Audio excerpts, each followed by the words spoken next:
नमस्कार, मैं लोकेश सैनी और अब ढूंढलोद में पहुंचे हैं। दूसरी जगह जो चोरी हुई थी वहां पर प्रदीप जी के घर, जहां पे काफ़ी सामान है वो चोर ले गए थे। जानकारी लेते हैं, अंदर चलकर बातचीत करते हैं। तो वो जगह दिखाते हैं आपको। जो ढूंढलोद है वो चोरों का गढ़ बन चुका है। लगातार यहाँ पर चोरियों को है अंजाम दिया जा रहा है। पुलिस अभी तक वो है नाकाम साबित हो रही है, क्योंकि अभी तक कोई कार्रवाई नहीं की गई थी। तो उनसे ये बताइए, कौन सी साइड से घुसे थे चोर?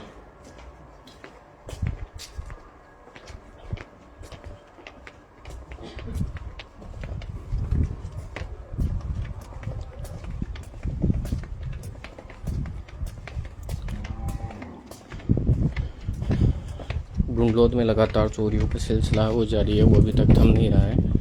तो इस साइड से, पीछे की साइड से चोर है वो घुसे। आप देख पा रहे हैं ये जो ज्वेलरी की बैंडल है जो वो अभी तक यहाँ पर पड़ा है। आप अंदाज़ा लगा पा रहे होंगे। पीछे से चोर आए थे और अंदर मकानों का ताला तोड़कर वो है चोरी को अंजाम दिया था। पीछे पेंडल अभी भी पड़ा हुआ है उनके।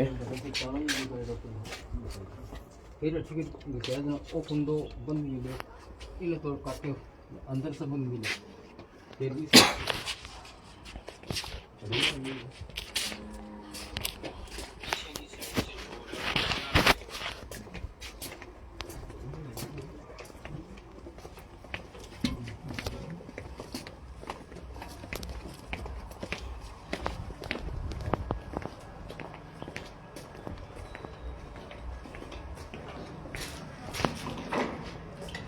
ये जो कुंडा बोलते हैं इसको तोड़कर और अंदर घुसे हैं। लगभग कई रुपए का सामान है वो यहाँ से चोरी कर लिया गया है।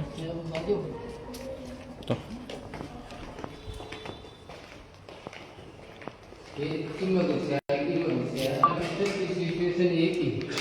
अच्छा, जी बिल्कुल। तो फिर इस रूम में घुसे, अलमारी वगैरह है ना जी। लाइट सब गंदा खराब हो जाए। सबको सामान बाहर दिखे लो, बेड में सामान हो वो भी टोटल सामान बाहर हो। अच्छा। तो इस मकान का ताला तोड़कर फिर इसके अंदर चोरी की गई थी। जो सामान था वो निकाल लिया गया था। बाकी कितने रूमों के ताले तोड़? टोटल सबका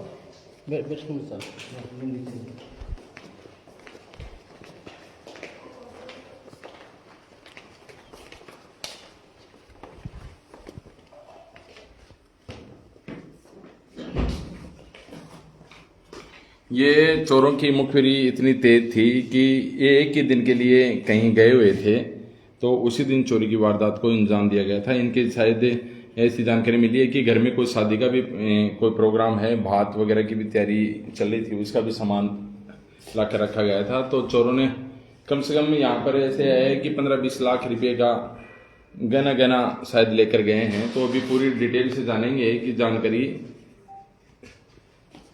आ रहे हैं। अभी ये जो मकान है पूरी डिटेल लेंगे इनसे।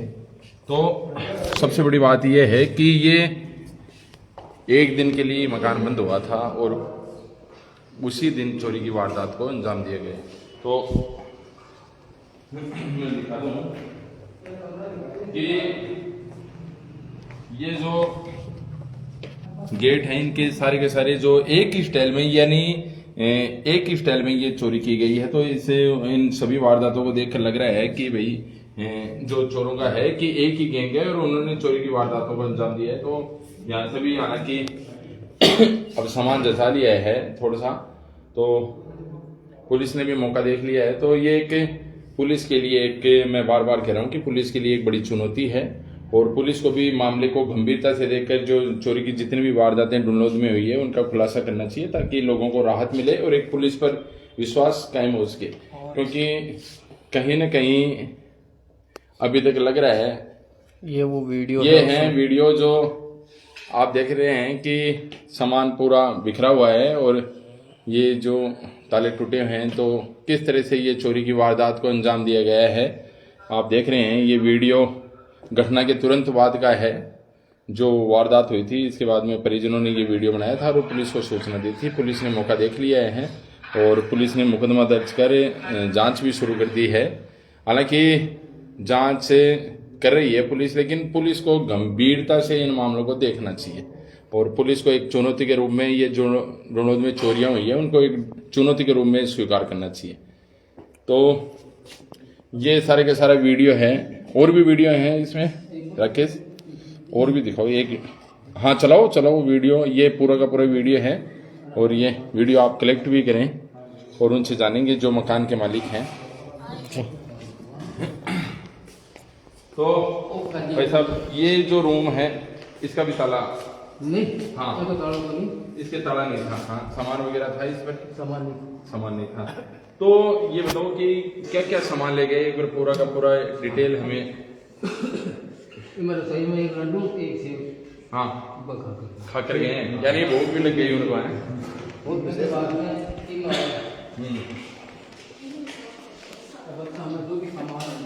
ये स्टोर रूम वगैरह है, तो स्टोर रूम में भी कोई सामान वगैरह था? अलमारी में कोई जेवरात वगैरह है वो तो यहाँ से लेकर गए। बाकी उथल पुथल सब लोग आई कंडीशन ही रूम की।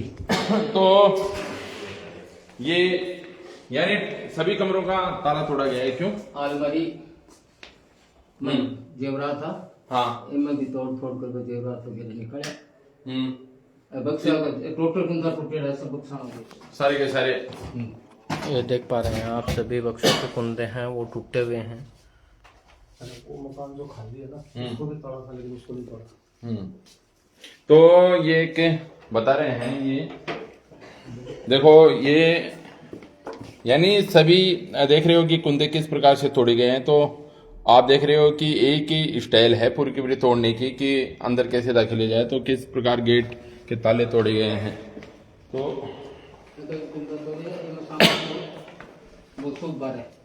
तो ये कितने कमरे थे अपने, टोटल कितने कमरे हैं ये? आप देख लो, चार मेरे कमरे के में 2 हॉल है और 3 जी 4 5 6 7 8 कमरों के ताले तोड़े गए हैं। तो ये एकदम ये ऐसा लग रहा है कि भाई चोरों ने बड़ी फुर्सत के साथ में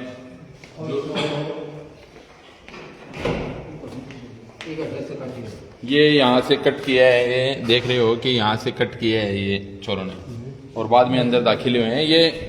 ये भी स्टोर रूम था आपका? बक्सा ने उतल पुतल कर आकर इकोई कुंदा तोड़ ले बक्सा कर बक्सों के भी। यहाँ बैठक में मेरे खेती में कागजात के बाद में 1-2 कपड़ा रखूं। हाँ ऐसा नीचे पड़ा किस उतरेड़ा गया पड़िया कागज को खिलाएगा सब कुछ। तो थे माने बताओ, पहले तो थारो नाम बताओ एक लड़की भी। मेरा प्रदीप सिंह बताओ। प्रदीप जी, तो 18 दोस्तों लाइट है। तो बताओ के खड़गेड़ा हाथ है, क्योंकि मकान में और थे, एक ही दिन के लिए घर छोड़कर गया। एक रोज के कितनी तारीख की बात है ये 21 तारीख की बात। 21 तारीख ने खड़गेड़ा थे। जयपुर बच्चे की डिलीवरी हो रही इस चक्कर में हॉस्पिटल में पहुंचा। परिवार का सभी लोग गेड़ा? सभी लोग। अच्छा 21 तारीख ने गया। 21 तारीख। हाँ तो थाने चोरी की जानकारी कब मिली? चोरी की जानकारी की जो पड़ोसी सुबह दूध दाल निकालना आवे है पीछे की दरीची खुली मिली। जन टेलीफोन करे कि आप आगे वही हो, तब पता लगा कि तो आप आ गए थे क्या 22 को? 22 को मैं सुबह 1 बजे पहुंच गया था। दोपहर को 1 बजे 22 तारीख को पहुंच के थाना पूछा था। वहाँ कम से कम 3 घंटे लगे मेरे को। शाम को पुलिस। तो क्या क्या सामान ले गई? कीमती सामान है मेरे। कितने सोने चांदी के जेवर कितने कीमत के थे? वो सब एफआईआर में बता दूंगा। अंदाज 12-13 लाख के। और उसके अलावा केस 1-18 केस था। नई करेंसी 18,000 की, लाख रुपये। तो ऐसा भी था कि आपके घर में कोई बात की भी वगैरह तैयारी वगैरह भी चल रही थी? वो क्या है कि मेरा सगा खत्म हुआ था। अच्छा 22 तारीख को उसके दिन थे। तो वो रस्म अदा करनी पड़ती है, उस हिसाब से हम तैयारी करके रख गए थे। जयपुर से आके ही तो ये जो था ये सारे के सारे जेवर, इसमें कितने भाइयों का ये जो परिवार? 3 भाइयों का पूरा परिवार है। तो काफी सीसीटीवी वगैरह लगे हुए नहीं लगे हुए? कोई भी आपने कोई खंगाली हुए सीसीटीवी? साइड के खंगाली है, उसमें पिकअप आई है दोनों साइड में। हाँ एक साइड में एक बच्चा टी-शर्ट और नीली जींस पे है, वो इधर उधर इस हिसाब से घुमा फिर कर। एक पिकअप श्याम मंदिर से आ रही है, वो इधर मुड़ रही है, मुड़ वापिस आ रही है। उसमें 3 बंदे बैठे हैं। 3 बंदे बैठे हुए। साफ नहीं दिखा। तो पुलिस से आपने मुकदमा दर्ज करवा दिया था 22 को, तो पुलिस कब आई आपके पास? पुलिस 22 को आ गई थी मेरे साथ में जी जी। शाम को, फिर 23 को आई, उसके बाद में कोई प्रतिक्रिया नहीं। तो पुलिस की कार्रवाई से आप अभी संतुष्ट नजर हैं या नहीं? हम तो बिल्कुल संतुष्ट नहीं। तो आपने कोई उच्च अधिकारियों को अवगत करवाया, किसी से मिले अभी तक? कोई अभी आज मिलने के लिए गया था, डिप्टी साहब मिले नहीं। अच्छा, और कार्रवाई करेंगे। तो अब पुलिस प्रशासन से क्या मांग करेंगे आप? भाई हमें तो पता लगना चाहिए कि ये वारदात कैसी हुई। जी, तो इनके भी ये हैं कि एक जो ये पीड़ित हैं, इनकी मांग है कि पुलिस प्रशासन, हालांकि रिपोर्ट देने के बाद में 1 दिन आया था, लेकिन उसके बाद में वो कार्रवाई वहीं की वहीं स्टॉप हो क्योंकि गई। जो जहाँ जहाँ कैमरे लगे हुए थे उनके फुटेज ही नहीं लिए अभी तक। पुलिस ने नहीं लिए? नहीं, पुलिस तो पुलिस की एक तरह की उदासीनता दिलाई। बिल्कुल उदासीन। 2 कैमरों के फुटेज में तो खुद देख के आया हूँ। देख रहे हैं, मैं खुद देख के आया। उसके बाद में जांच करने के लिए नहीं आई, तो पुलिस से मात्र एक तरह की औपचारिकता निभा रही। औपचारिकता निभाई है पुलिस ने। तो पुलिस को भी ये, तो ये कितने कमरे हैं टोटल? 8 कमरे हैं। 8 कमरे हैं। इनका सबका सामान चुराया है काफी, और पुलिस को भी देखना चाहिए कि भाई ये जो वारदात है ये गंभीर वारदात है और चोरों का गढ़ बन गया है डुनौद में। बार बार ये कह रहा हूँ कि लगातार ये 6ठी चोरी हुई है। 10 दिन के भीतर 6ठी चोरी है। तो पुलिस के लिए एक बड़ी चुनौती है, चुनौती तो एक पुलिस को भी खुला चैलेंज है। पुलिस के लिए शर्म की भी बात है देखो सर। हाँ, खुला चैलेंज है पुलिस को।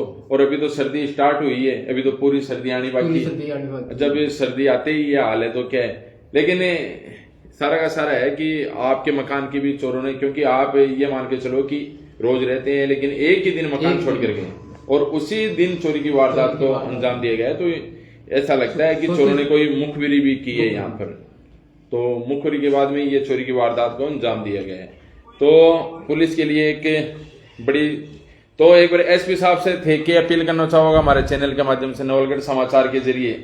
नवलगढ़ समाचार के जरिए एसपी साहब को पूरी हकीकत का विवरण बताऊंगा। इस हिसाब से घटना आई, उसमें पुलिस की ये प्रतिक्रिया है, हम बिल्कुल संतुष्ट नहीं जी। कम से कम पुलिस का फर्ज बनता था कैमरों की फुटेज लेना, या फिर हम जिन लोगों पर शक है उनको दबिश देना, कार्रवाई हुई। तो इनका भी ये कहना है कि पुलिस को इस मामले को गंभीरता से लेना चाहिए, क्योंकि इनका भी ये कहना है कि 10 रोज में डुनौद में 6 चोरी की वारदातों को अंजाम दिया गया है। तो पुलिस को इन मामलों को गंभीरता से लेना चाहिए और इन जो जभी ये जो चोरियां हुई हैं उनको ओपन करना चाहिए। तो बार बार पुलिस से भी हम निवेदन कर रहे हैं कि डुनौद में जो चोरियां हुई हैं उनको एक चुनौती के रूप में पुलिस स्वीकार करे। मुखनगढ़ पुलिस से इस मामले में गंभीरता से जुटे और एक स्पेशल टीम का गठन करके इन चोरी की वारदातों के लिए एक विशेष टीम लगाई जाए और बाद में जो भी चोरियां हुई है उनका खुलासा किया जाए। क्योंकि जब तक चोरियों का खुलासा नहीं होगा तो मैं ये मानता हूं कि डुनौद के रहने वाले लोगों को नींद भी नहीं आएगी, अच्छी नींद भी नहीं आएगी, क्योंकि डुनौद के लोगों का नींद उड़ी हुई है। सबको ये लगता है कि डुनौद में भी ये चर्चा चल रही है कि अगला निशाना कौन हो सकता है, ये भी एक बड़ी चुनौती है। तो सुरेश जी भी बैठे हैं, तो मैं सुरेश जी से भी और जानना चाहूंगा कि भी गांव स्तर पर आप क्या कर रहे हैं? भाई बात यह है कि 6 चोरी लगातार हो गई और अभी तक कोई कार्रवाई हुई नहीं। तो अब हम तो प्रशासन से यही मांग करते हैं कि जल्दी से जल्दी इसका खुलासा करें, वरना हम बहुत बड़ा आंदोलन करेंगे, मार्केट बंद करेंगे, सड़कें जाम करेंगे, तब जाके कोई प्रशासन की आंखें खुलेगी। क्योंकि हमको बहुत बड़ा तकलीफ है कि हमारा कमाया हुआ माल ऐसे चला जाए और प्रशासन चुप रहे, ये बात कतई बर्दाश्त नहीं होगी। मैं तो प्रदीप जी भाई साहब से यही कह रहा हूँ कि इन्होंने सुबह ही कहा था मेरे को कि अपन कोई कार्रवाई करते हैं, डुनौदगढ़ के सामने हम एक बहुत बड़ी मीटिंग करने वाले हैं और उसमें प्रशासन को बुलाएंगे, एसपी डीएसपी साहब सबको बुलाएंगे और उनसे ये मांग करेंगे कि जल्दी से जल्दी कार्रवाई करके और इसका खुलासा करें। क्योंकि हम गरीब लोग 365 दिन कमाते हैं, फिर पैसा इकट्ठा करते हैं और फिर एक साथ चला जाता है, तो आप समझ सकते हैं कि कितनी तकलीफ। तो ये कि लोगों को एक तकलीफ बड़ी हुई है और बाद में लोगों में ये भी डर सता रहा है कि अगला निशाना कौन हो सकता है। क्योंकि आप देख रहे हो कि शनिवार रात को जो डुनौद जो रोड है वहां पर भी चोरी की वारदात को अंजाम दिया गया था और जो ट्रांसफार्मर की फैक्ट्री है वहां पर करीबन 6 से 7 लाख रुपए का माल चुरा कर ले गए थे। तो हम और भी जो चोरियां हैं वो आप लगातार हमारे साथ जुड़े रहे, आपको जो डुनौद में चोरियां हुई हैं वो पूरा आपको कवरेज दिखाएंगे। क्योंकि हमें भी ये जो सूचना, हालांकि मुकदमे दर्ज हो गए थे लेकिन सूचना हमें देरी से मिली थी, इसलिए हमने एक हमारा नैतिक दायित्व समझा, हमें ये चाहते हैं कि पुलिस तक हर बात पहुंचे और लोगों की जो पीड़ा है, जो पीड़ित लोगों की पीड़ा है, वो भी पुलिस तक पहुंचे। धन्यवाद। तो आपको कंटिन्यू हम दिखाएंगे। धन्यवाद।